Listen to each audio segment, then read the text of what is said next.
Can you see my screen well? Yes. Mr. Ahmed, you can introduce Dr. Dirzer. Now the meeting was started. Okay.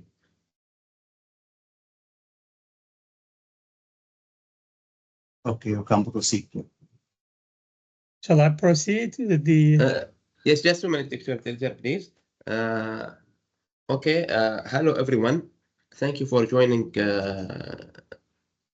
Thank you for joining us for today webinar. My name is Ahmed Al Jabr, Energy Consultation Department Head in DCC Lab. Actually, today we are going to discuss the blackout in Spanish occurred on the 28th of April. Actually, I'm pleased to introduce our speaker, Dr. Dilzer Alkiz. He's a character parts engineer with over 15 years of experience in academic and industrial field, specialized in digital power system resilience and low carbon energy system. Actually, Dr. Delzer is currently as a research associate in net zero infrastructure at the University of Manchester. Welcome, Dr. Delzer. Actually, now the floor is yours to start the webinar. Thank you so much, Dr. Ahmed. And good morning, everyone, and good afternoon for those who's joining us from different parts of the world. Thank you very much for the invitation, and it's an honor to be with you today. On April 28th, one of Europe's most advanced renewable-rich power systems, Spain and Portugal, collapsed in under 4 seconds. So here's the question I have been asking myself ever since. How does a grid that ticks all the boxes, compliance, redundancy, standards, still collapses in just few seconds? And more urgently, could it happen to us? So in the next few minutes or 40 minutes of this webinar, we will not just review what happened. We will uncover what failed, why it failed, and what every grid planner, engineer, and regulator needs to take away from it. It started in Spain, but it speaks to every grid still planning to run a legacy system with a next generation inverter-based resources. So, yeah, just before we start, a quick note on where I'm coming from. My name is Dalzar Alkais. I'm a chartered power system engineer and currently a research associate at the University of Manchester. But more than titles, what really drives me in is the understanding how power systems behave under real stress. That curiosity has taken me deep into consulting project and real-world case studies, where I have worked closely with the utility equipment manufacturer and the regulator on critical system challenges. Just before academia, I spent years in industry deploying telecom power in Iraq, optimizing backup systems and leading field engineering teams. So what I'm sharing today isn't just based on academic analysis. It comes from first-hand experience. That's the lens I will bring to this conversation, hopefully today. So, well, let me quickly walk you through the agenda for today. First, we will look at the condition that made Spain's grid vulnerable even before anything went wrong. Then I will walk you through the blackout itself. And then we will look at how Spain responded technically and operationally to this event. But we won't stop there. I will zoom out to ask, what is the global debate still missing? And then finally, I will leave you with clear, actionable takeaway recommendations out of it, not just what failed, but what grid like yours may need to rethink next. So let's step into it. before we look at what failed, we have to look at what seemed fine before anything happened. Spain grid didn't look weak on a paper. So the question is, what made it vulnerable? Now, let's look at what the system actually looked before, just before the collapse. If we look at the generation mix in Spain, this graph here shows the generation mix in Spain during the 24-hour leading to the blackout. Not a huge solar ramp up we can see starting through the morning. It makes up over 50% of the total generation in Spain. Wind around 11% and nuclear around 10%. And you start to see the pattern inverter base were dominating the grid. Synchronous generator, cool, gas, hydro were still there, but mostly being displaced by low-cost renewable energy as a power of dispatch. So they changed the dispatch to mostly to low carbon renewable system in the system.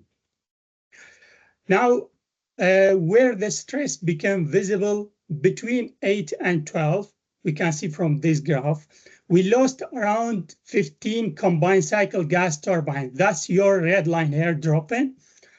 And the share of synchronous generator, we can see it from here, collapsed to around 24%. The watts, this means that the watts and power is there, but the weight of the system strength were draining hour by hour. At the same time, Spain was exporting, we can see from here, Spain was exporting nearly 4 gigawatt, mostly to France, Portugal, and some to Morocco. So we had a grid that looked balanced on a paper, but in reality, it was fragile, low inertia, limited dynamic VAR support, and high external transfers. So we may ask, is that inherently unstable or just under coordinated? I mean, the whole system. We will come back to that question, but remember this moment, especially this, because this was the silent setup, the kind of condition that doesn't scream until it breaks everything. Let's zoom out for a moment and see just how far this blackout reached. This is the area we can see here. This wasn't just a local fault. The entire Iberian Peninsula, Spain, Portugal collapsed. We can see here. And even a small part, the blue part you can see here, the southern Spain, France also affected. And that matter because Spain and France, both countries share around 2 gigawatt HVDC link and additional 300 megawatt via AC interconnectors, at least based on the information that I have recently. That's around 2.3 gigawatt of potential flow to both directions. On the morning of the blackout, about 1 gigawatt power was actively following from the Spain toward the Europe and to the France. Meanwhile, Spain and Portugal is one of the most tightly coupled in Europe with around 8 major transmission corridors, transfer capacity of up to around 3.5 gigawatt. At the moment of the collapse, Spain was exporting around 2 gigawatt to Portugal. So when the collapse began, it didn't stay local. The very interconnector to France and to Portugal meant to stabilize the grid ended up transmitting the disturbance. And when the protection systems kicked in, those linked to France and Portugal were all affected. Spain and Portugal were left islanded with no external support. Now, layer on this, where was the weakest part of the system? This was really important to look at in this map. This map shows the share of conventional generation, synchronous-based generators by region in Spain at different locations. The north part we can see is well protected. We have plenty of synchronous generator, but the south was down to just 3%, meaning the system strength in this area was very low. This is exactly the location where the first generator tripped and the collapse. It was the ignition of the collapse.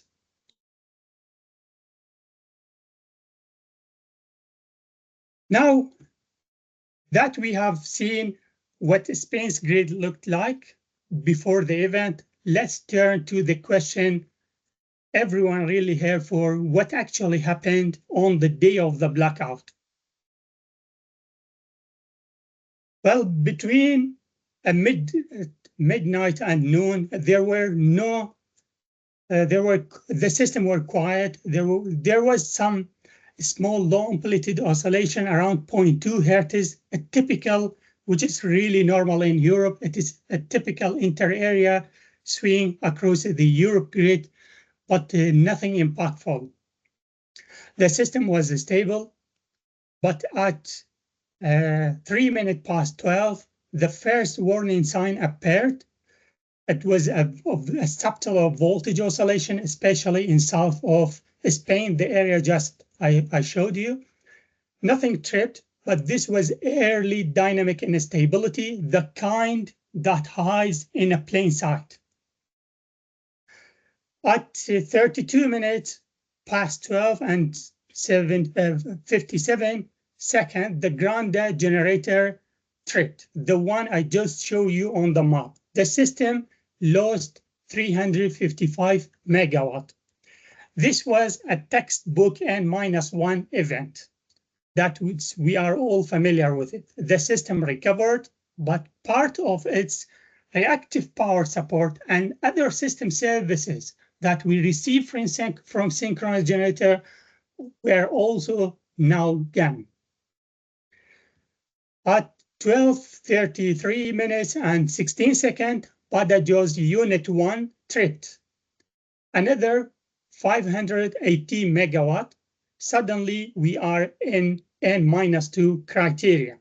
This is something that most of our power system are not prepared for. The grid is now under real stress. Control becomes harder. Then just 2 seconds later, Badajoz Unit 2, another unit tripped, which is another 727 megawatt. 3 major losses in just 2 seconds. The grid was now absorbing shocks faster than it could react. And then it comes the tripping point. At 12:33 minutes, 20 seconds, cascading failure began. More than 1.1 gigawatt of generation across Spain disconnected. This was a mixture of inverter-based resources, solar, wind, synchronous unit. The regional voltage started to increase sharply and frequency began to fall. In response, 3 gigawatt of pumped storage was shared automatically, but it wasn't enough. A combined cycle gas plant tripped, and within 4 seconds, the system fractured and the blackout hit. Let's now shift from what happened to when things first started to go wrong. What you see here is the time of both oscillations well before any major unit tripped. These are voltage traces across key 400 kV substations, similar oscillations observed through the 220 kV substations as well. At this moment, a 0.6 hertz forced oscillation began rippling through the southern Spain, the weak area that we have looked at it in the Spain, likely originated from an external periodic disturbances within the grid or system strength in the area that it was weak. So something happened in that area. This oscillation excited the 0.2 hertz east center and west inter-area, the typical inter-area mode in Europe, which spans across the Iberian Spains and even couples into France. Look at the pattern of voltage. We can see the voltage swings reaching 30 kV up and down at some nodes. Now, here's the critical part. The damping of that inter-area mode fell from about 20% to just 5%. That's not just a number. It means that the system's ability to absorb disturbances and return to equilibrium was evaporating. This chart tells a bigger story. What you are seeing here is a clear 0.6 hertz oscillation wave riding the power flow on Spain and France interconnector. This actually underscores a critical truth that sometimes the grid begins to fracture before even we see anything is tripping in the system.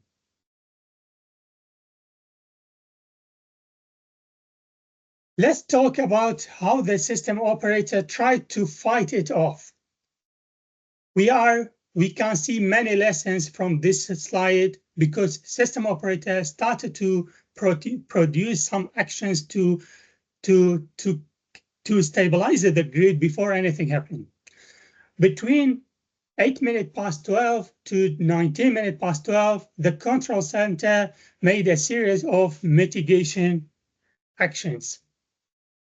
They started to reduce export to France, switched the HVDC interconnector to constant power mode, and coupled extra transmission lines to reinforce transmission support.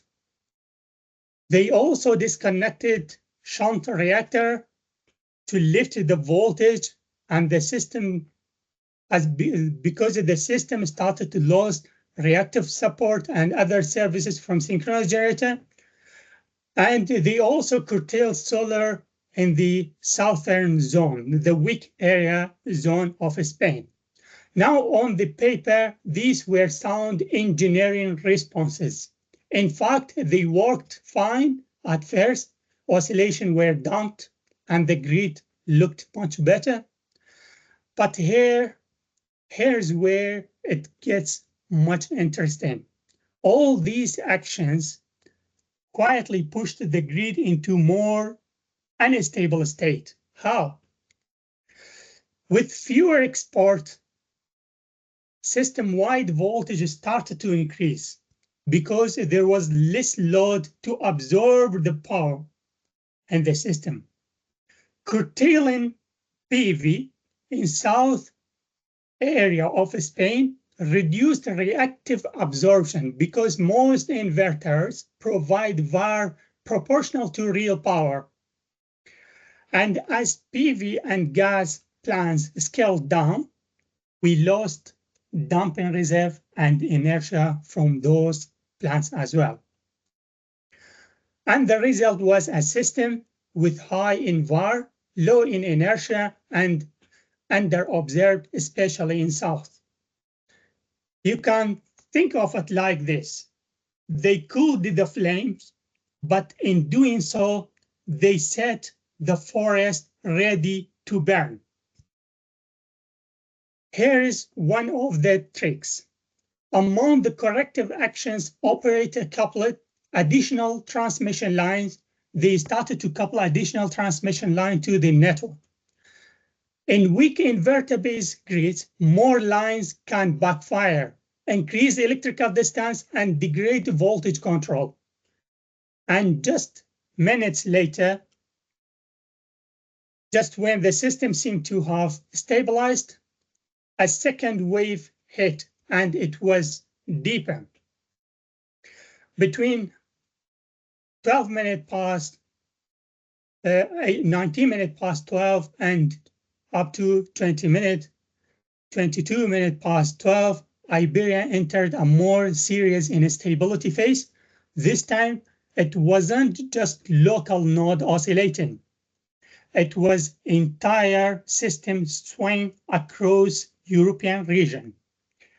It's important to note the grid was still dynamically intact during this window. But the question is, what kind of dynamic if we see such kind of oscillation against each other? It was already drifting out of step with itself and with continental Europe, as you can see from the frequency trace measurement from different parts of Europe. So what triggered this shift? Well, operator actions started again. They recoupled extra transmission line for more dumping. They started to reduce export to France and Portugal. But as before, these steps, while reasonable in isolation, quietly pushed the voltage higher again. And interestingly, only later did analysis realize that there was 0.6 hertz signature oscillation had actually been in the system since the morning, around 10:30 in the morning, but no large enough to trigger alarms and not active, hiding, but accumulating.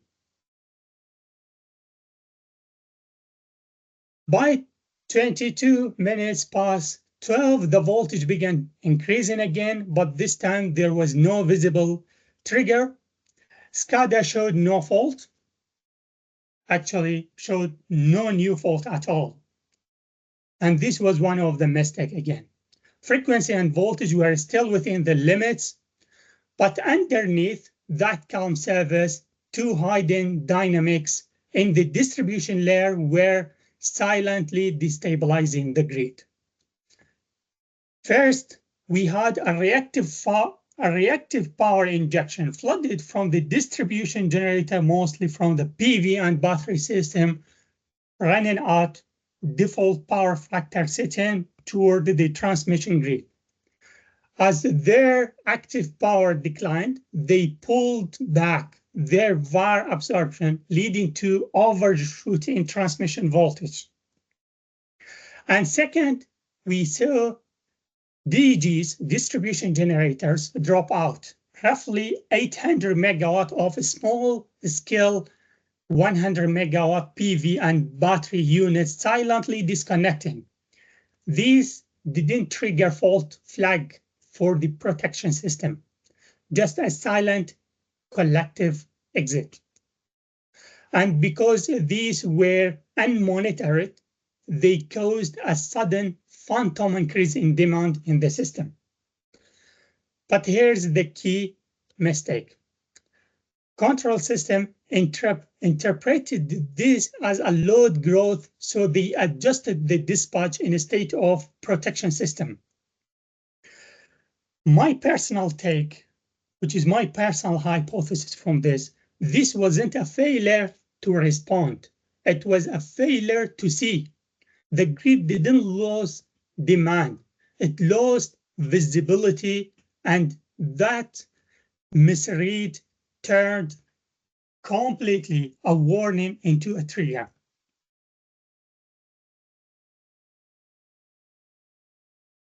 Now we have reached the moment where the system visibility lost control.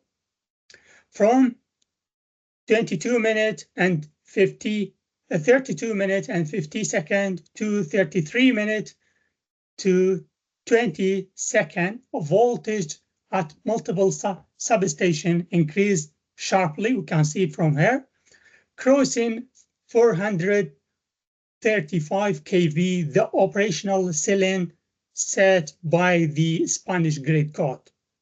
What actually went wrong? A mix of factors.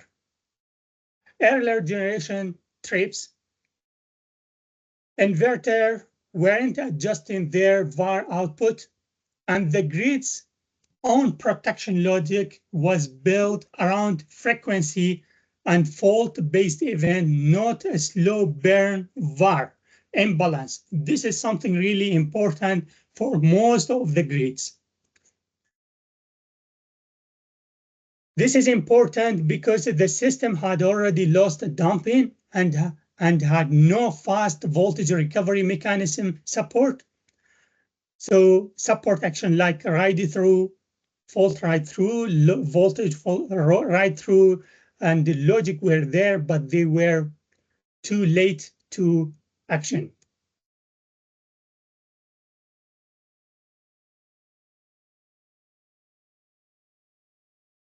Now we have arrived at the final seconds, the moment that the Iberian grid let go.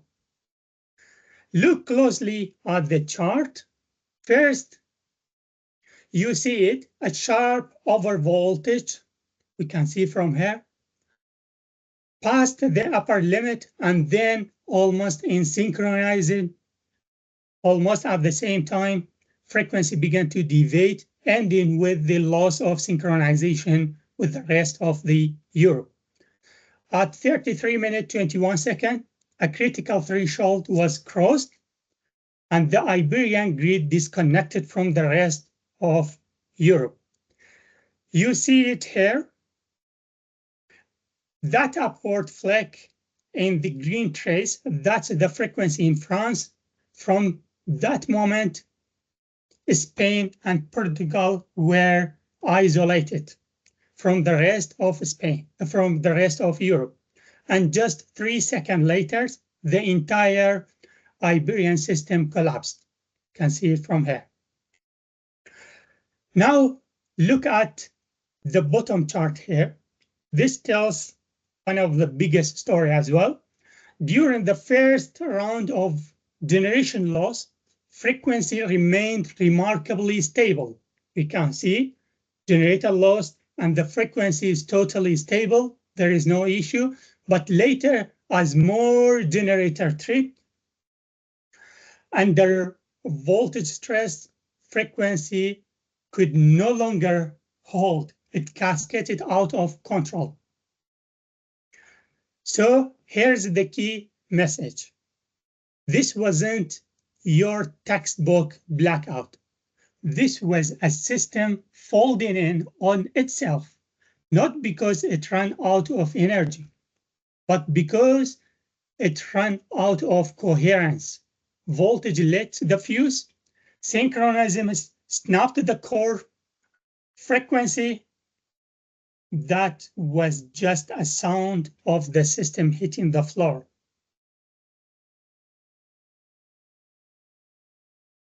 Let's tackle one of the most common questions after the event. Was this a failure of inertia? This is one of the questions I have seen a lot. The answer is simply no. Inertia didn't fail, but we didn't use it well. During early disturbances, there was some inertia. We can see it.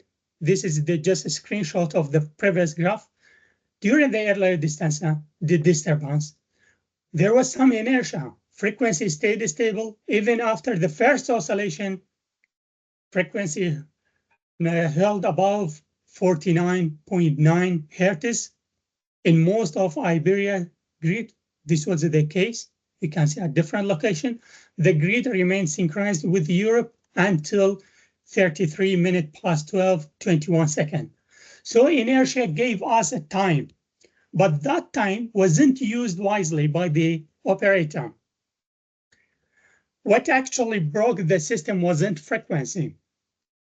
It was voltage instability and poor coordination. I can say over voltage, not a rock-off rate of change of frequency. At least during the first few events triggered the cascade. The issue was over voltage. Inverter-based resources operating with fixed power factor couldn't absorb the excess VAR in the system, and some even worsened the issue, the problem. Protection systems were fragmented, overlay sensitive, and misaligned. This was another issue in the system. By the time frequency started to fall, voltage had already escalated out of control and synchronism was already slipping. Now, what about under frequency load shedding? Because I've seen this question as well. People asked, what about the under frequency load shedding? Yes, it activated on time. About 3 gigawatt of load, including pumped hydro, was dropped out of the system, but just 3 seconds later, the system collapsed. So the real question isn't, was under frequency load shedding, was it fast enough? It is not, the question is not like that.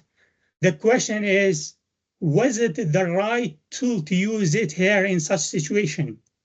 Ironically speaking, under frequency load shedding may have worsened the outcome. Load shedding means reduce the demand, but that also means less power absorption. In an already overexcited system, that accelerated over voltage. So my take is under frequency load shedding wasn't late. It was the wrong tool to use here. This was never just a frequency problem. It was a reactive power crisis. What the system needed was a coordinated voltage control, dynamic VAR support, and protection schemes that could see behind frequency alone. Let's step back a bit, because another question everyone ends up asking is, okay, the event happened, the blackout solved, but what did Spain actually do about it? Well, within few hours actually, supply returned across Spain and Portugal. Most of the supply returned. And you see here a generation ramped up through the evening of the same day and the day after. The system was re-energized step by step, coordinated through Black Star resources. HVDC reconnection started and cross-border support started again as normal. But more importantly, Spain didn't stop at recovery. They updated their grid code with 4 major reforms. First, they introduced stricter ride-through requirement. They started to mandate dynamic voltage control for inverter-based resources, real-time monitoring, even for small-scale PV systems below 1 megawatt, better coordination of reactive power devices across the system. All these has been introduced, but I still have my personal opinion about all these actions. We might be able to discuss it in the future webinars, because I believe the real test of reform in the grid codes isn't just about what's written. It is whether it works under pressure. The system now again looks ready on a paper, but grid stress, not paperwork, will show whether these reforms truly work under stress.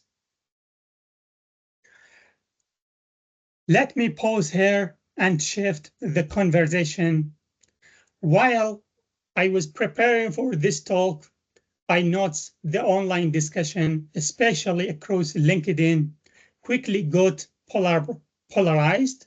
Some blamed PV, others blamed TSO, and many pointed fingers at control centers, control settings, or regulations.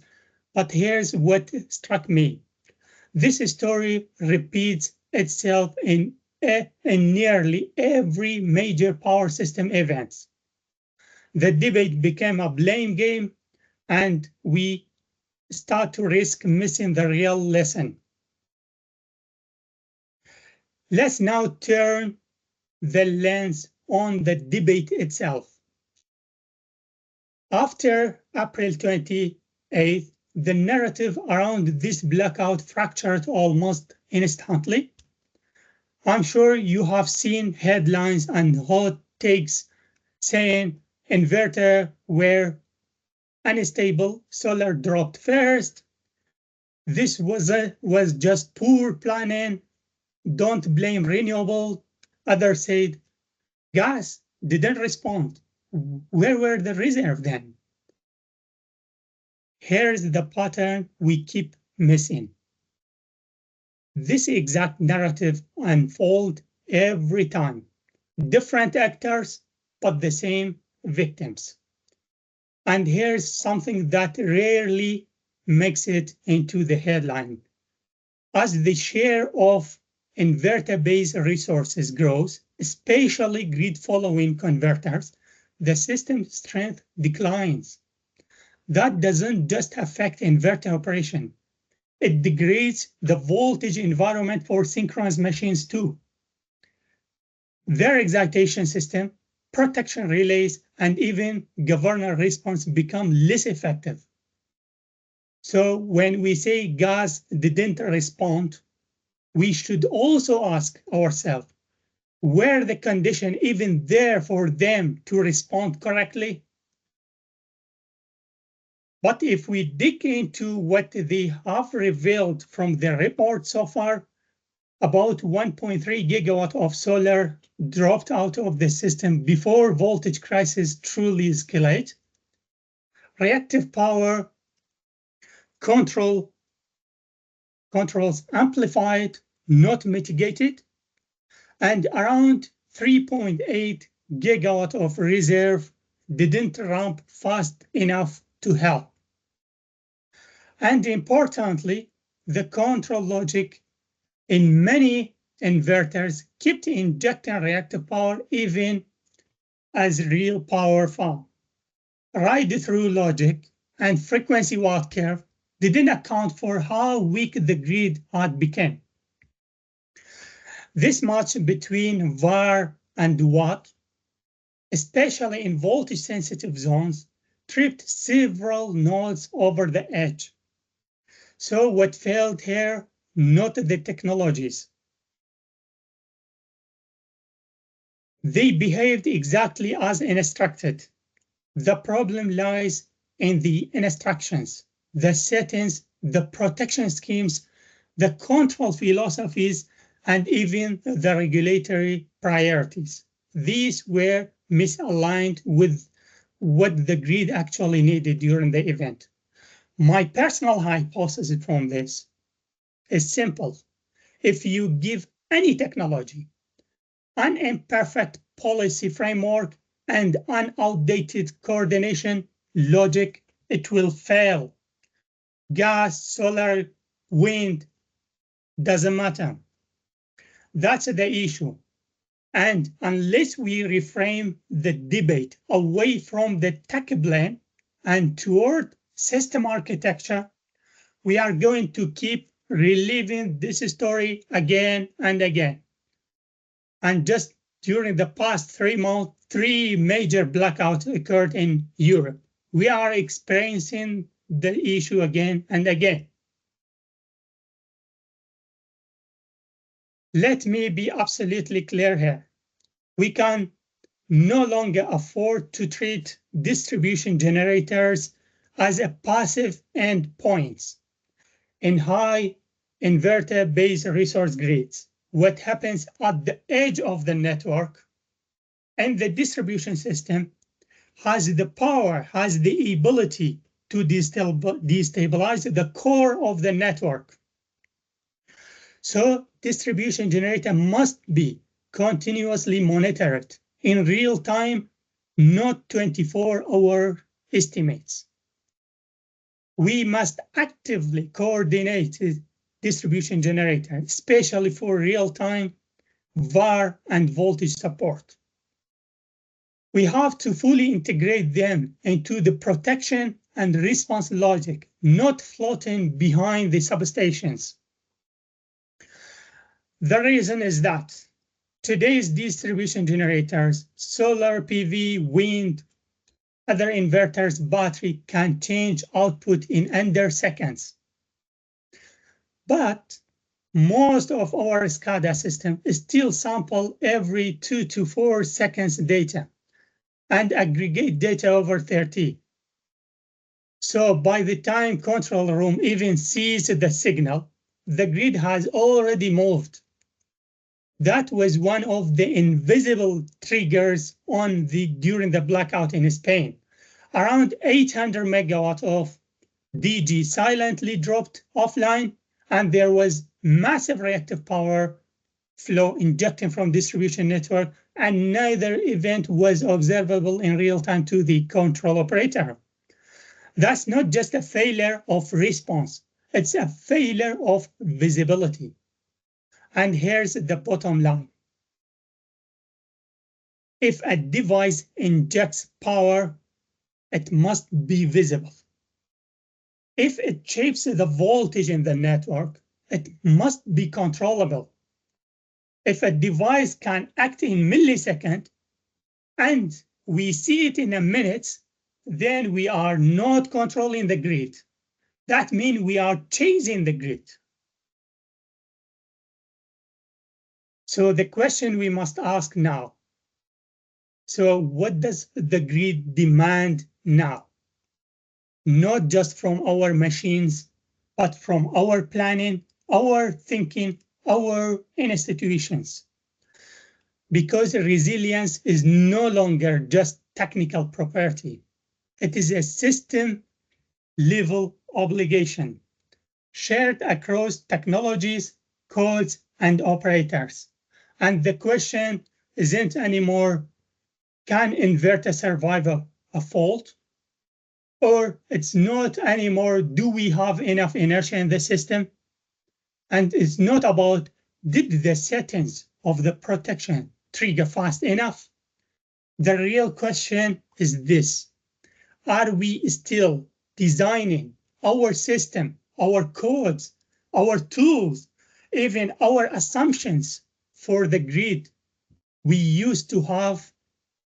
Or are we finally designing for the one we actually operate today or we planning to operate tomorrow?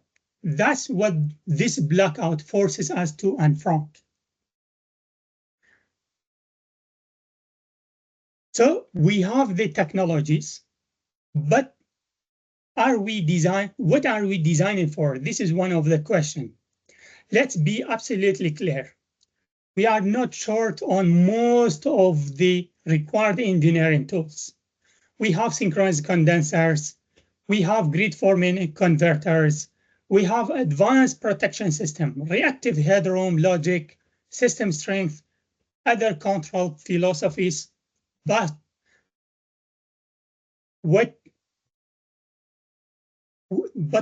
the question is, but resilience doesn't come from having the tools. Because we have the tools we need technically, and the resilience doesn't come from having them. It comes from using them in the way the grid actually needs them, in the right time and in the right place.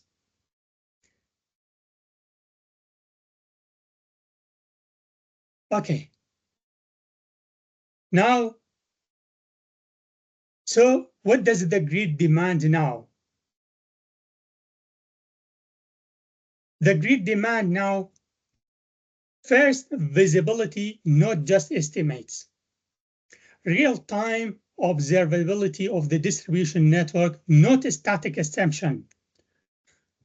The grid demands coordination, not just compliance. The ride-through logic isn't the finish line. It is the starting point. It is not enough to ask, can your asset do it? The real question is, who makes sure it does and when? Responsibility must be explicit. alignment of incentives and physics. If markets rewards behavior that harms stability, no amount of engineering will save us. Resilience must be economically supported, not just technically expected.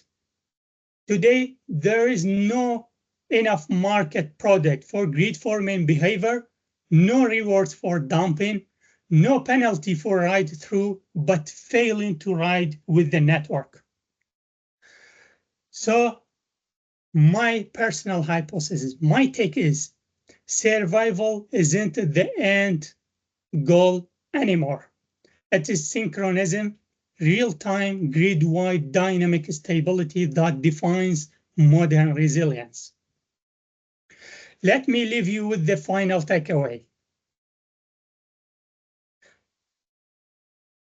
If you are building your future grid on inverter-based resources, this blackout speaks directly to you, regardless of where your grid is located in the world.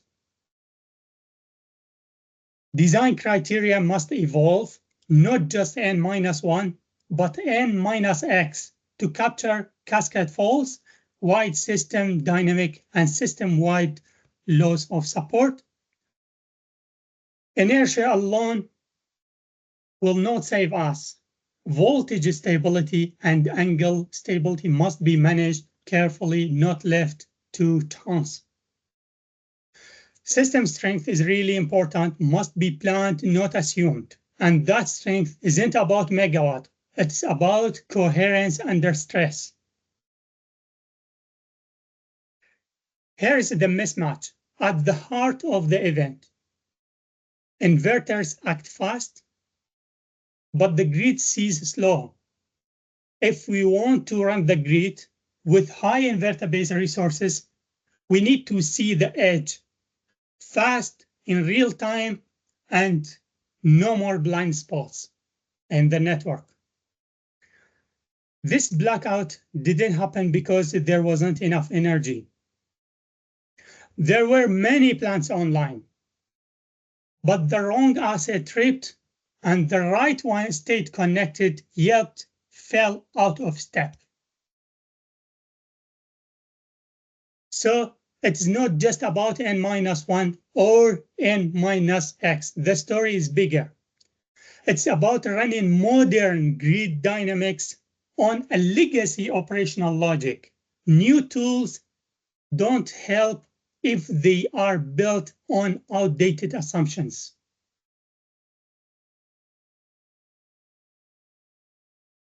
Let me leave you with this message. Inverter-based grids can be stable, but they won't work on yesterday's assumption or yesterday's protection. Resilient used to mean staying online. Now it means staying in step under stress in real time across the whole power system. So that's the shift we must now make and take action. We need to update the grid codes from ride through to ride with. And that, I believe, is the definition, design challenge for our next decades. These are some of the references that I have used for the presentation. Thank you for being so engaged. I will stop here before we trigger our cascade, but I welcome your question and your perspectives. Thank you, Dr. Dilzer, for this insightful presentation. Now we'll open the floor for discussions as shown in the chat section. I'm going to raise these questions. The first question was why there was no operator action at the first oscillation at 3 minutes past 12. Yeah, there was some action. The operator started to do a series of action actually. what the system operator does was reduce an export to Spain, from Spain to France, and they reduce export to Portugal. They also switched HVDC interconnected to constant power mode. They started to couple extra transmission lines. Also, they disconnected shunt reactors because during the first oscillation, the voltage of the network started to drop. So they started to disconnect shunt reactors. They started to curtail PV in the south region of the grid. But all these were textbook mitigation. They repeated the same action even during the second oscillation. So they actively started to action. But the issue wasn't that actually. The issue was bigger than the actions were wrong, in my opinion. These were textbook mitigations steps for frequency or damping, but in low short circuit inverter dominant grid, they exacerbated the voltage instability. These actions could be actively work for frequency stability issue that we are all familiar with, but with voltage regional issues, they should have done this. There are other serious action they should have actually do it. In my opinion, they could have stopped the blackout. I hope I could answer to your question here. Thank you, Dr. Delzer. The second question, what's the reason for the voltage raise? Yeah, why the voltage increased in the system? There was few actions that affected the voltage increase in the system. First, let's talk about the market behavior. Lots of PV and inverter-based resources were responding to market signal, not grid needs. Their output was fluctuating rapidly, not because of instability, but because of price-based dispatch signal.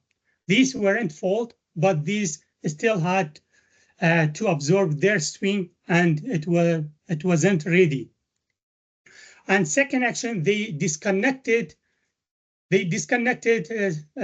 some shunt reactors. Those were able to absorb reactive power in the network.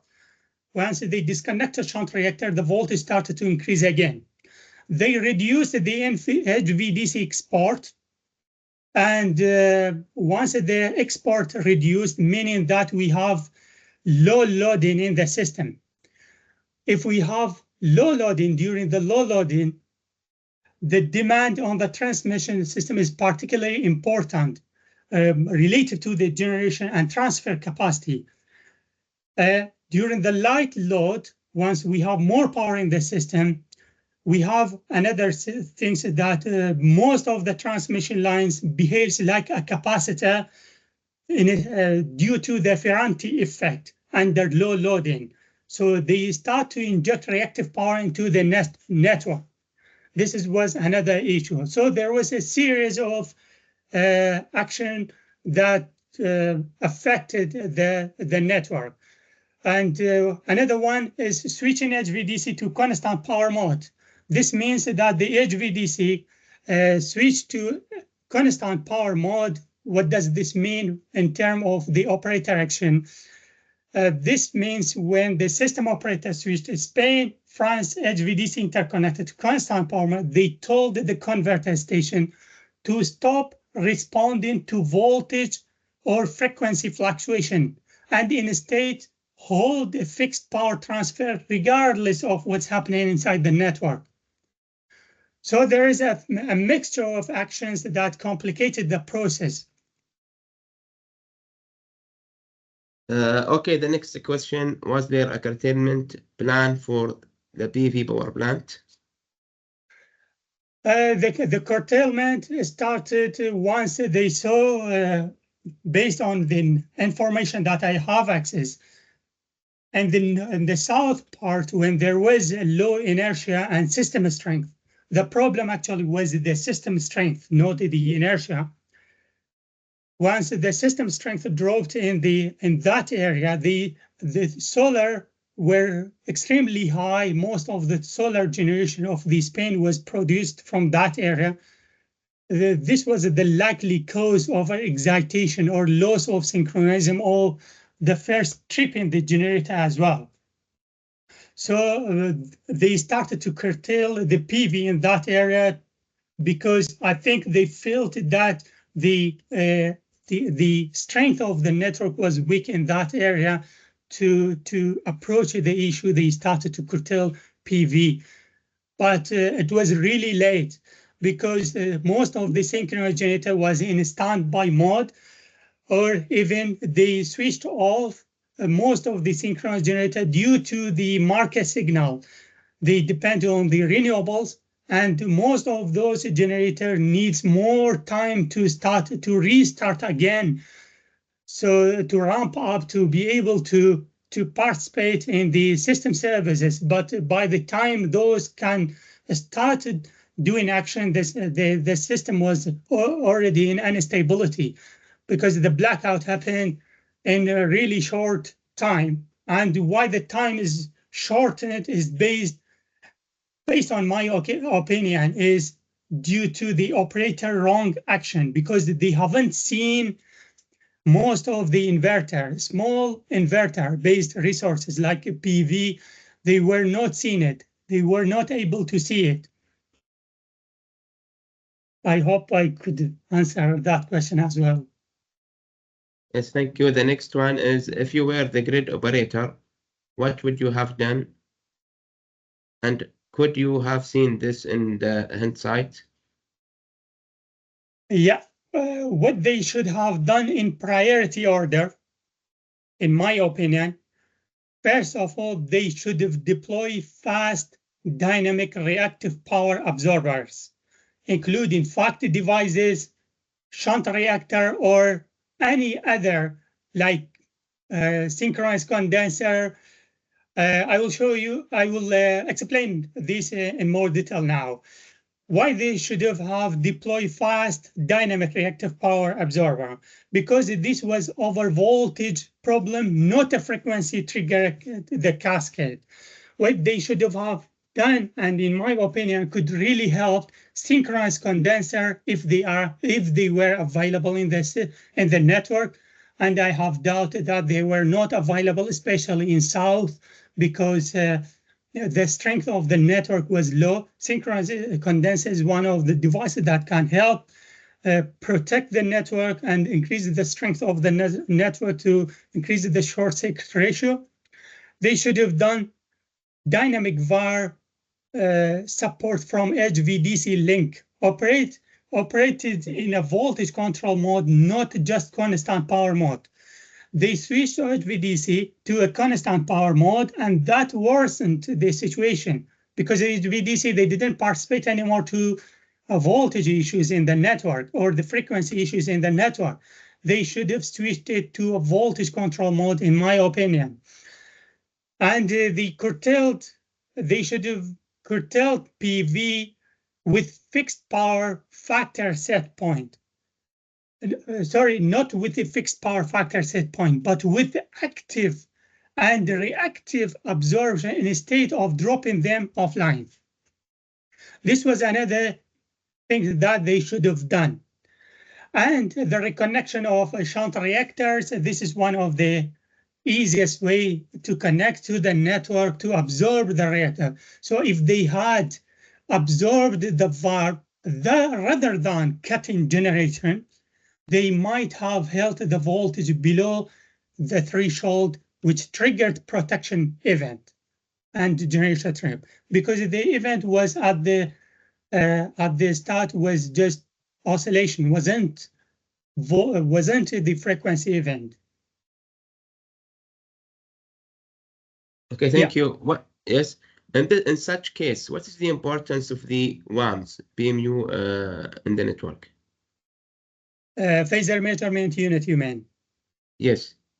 Phasor measurement units are really important devices currently we have, but I still have many concerns with most of these devices.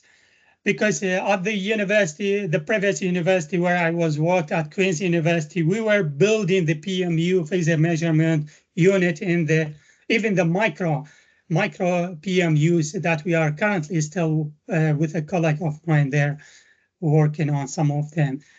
They can capture, they can monitor, they are important devices to provide the visibility of all the edge of the network, the core of the network, even the island part of the network.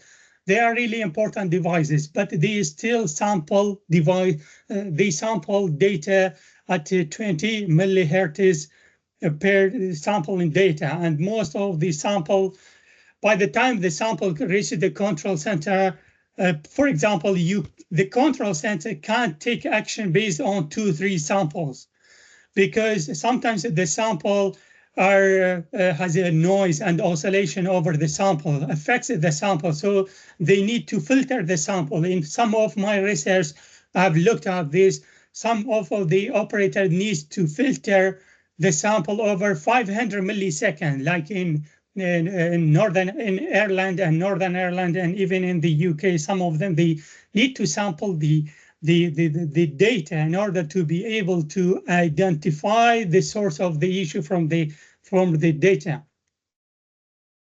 So in the future, we may have better devices, and I'm sure we will have, because the technology is not going to stop, and the research is all universities just researching for better devices, better seen, better visibility, and maybe better combination of different devices.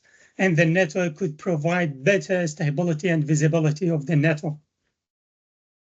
Okay, one more question regarding to with increasing number of the renewable energy in the network. Do you recommend to raise the spinning reserve, the amount of battery energy system in the network? A protection system should be updated to work faster than in the conventional network? That's really important question, and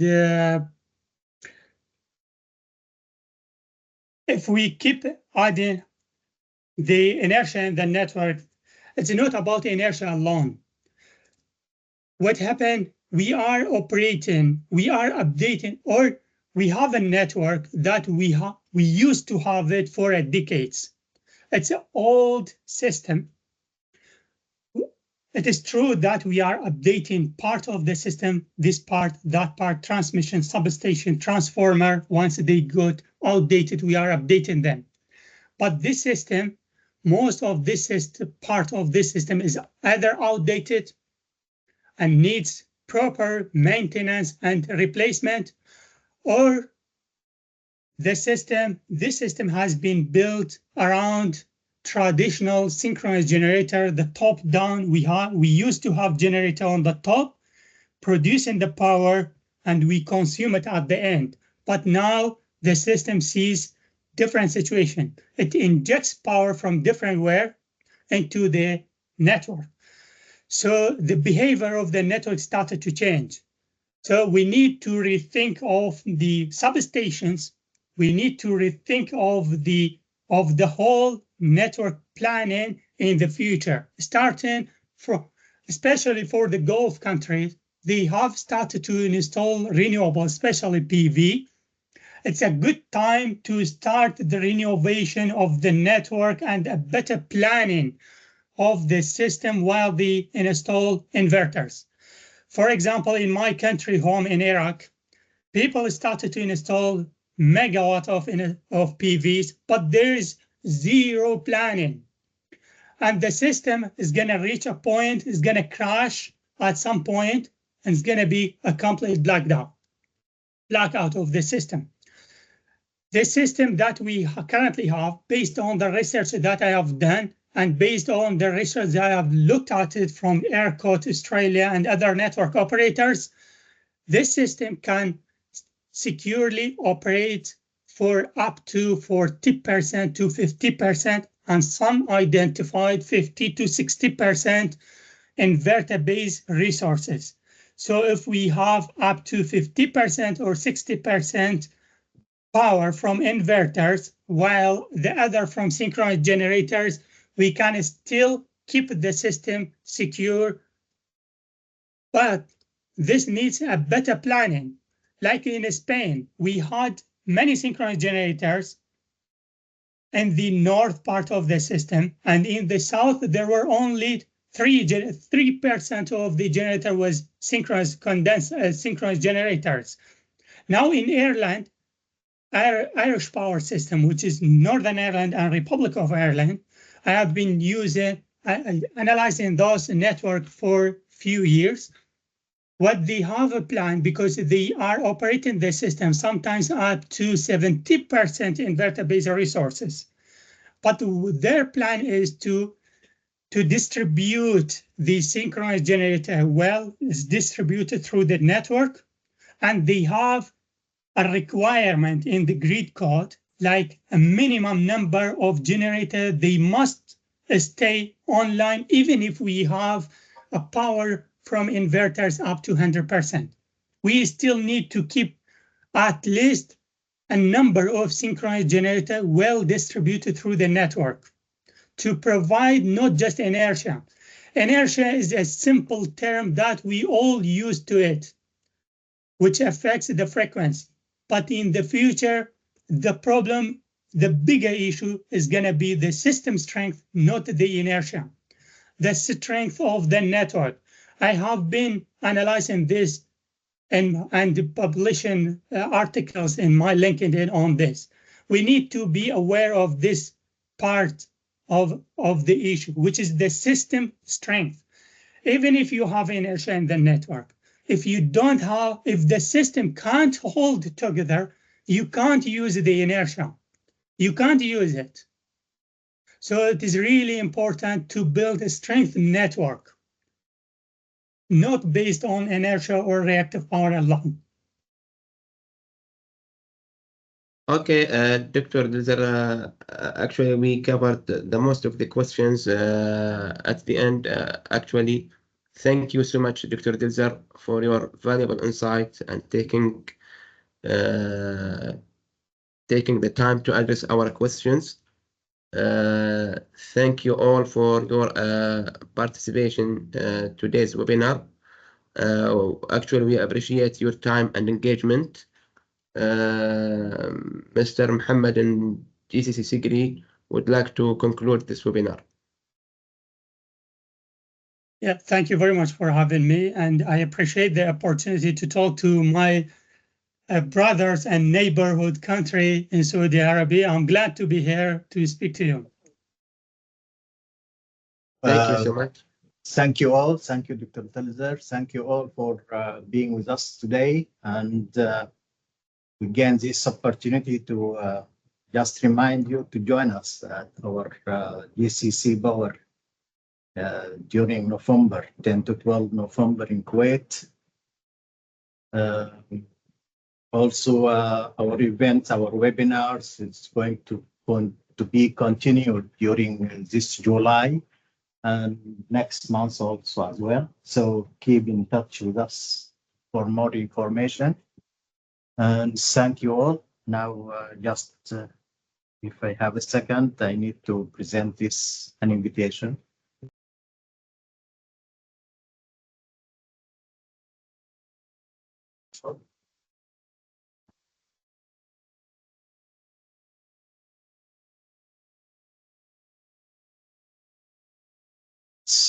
No sound.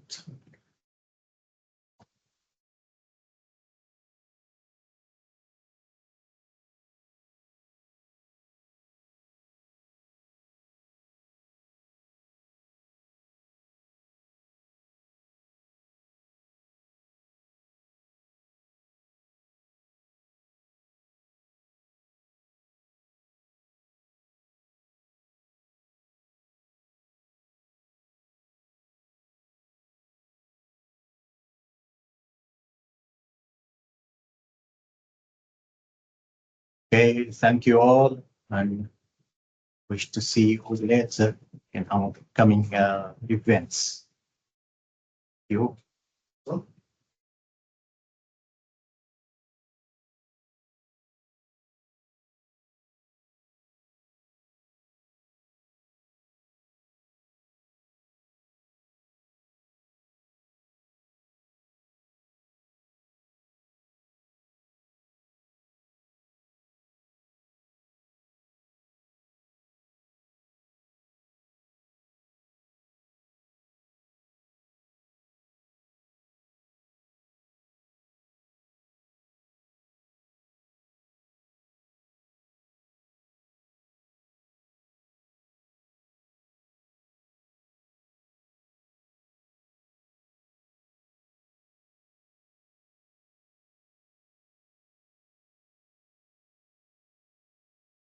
Okay.